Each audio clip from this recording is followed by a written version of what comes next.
আপনাদের ভিডিওর মধ্যে ভিউজ আসছে না বলে আপনারা প্রোফাইল কিংবা পেজের ক্যাটাগরি আপনারা চেঞ্জ করছেন। তো আমি বলবো ক্যাটাগরি চেঞ্জ করে কিছু লাভ হবে না, কারণ যেহেতু আপনি হচ্ছেন আপনার ক্যাটাগরি। দেখুন, প্রোফাইল কিংবা পেজের মধ্যে আপনারা যে ক্যাটাগরি চেঞ্জ করছেন, অনেকে দেখবেন ক্যাটাগরি অনুযায়ী ভিডিও বানাচ্ছে। তাদের কি প্রত্যেকের ভিডিও কি ভাইরাল হচ্ছে, না প্রত্যেকের ভিডিওর মধ্যে ভিউজ বেশি আসছে?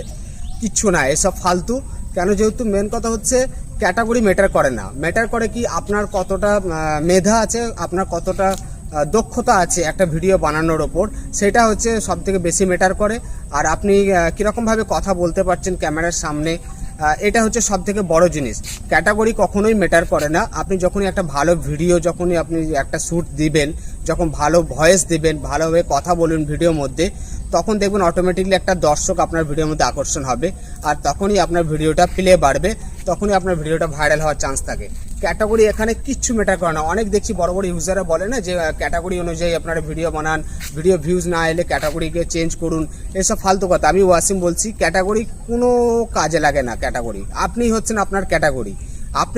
আপনি আপনার নিজেকে আগে চেঞ্জ করুন, পরিবর্তন নিয়ে আসুন আপনার মধ্যে ভিডিও বানানোর ক্ষেত্রে।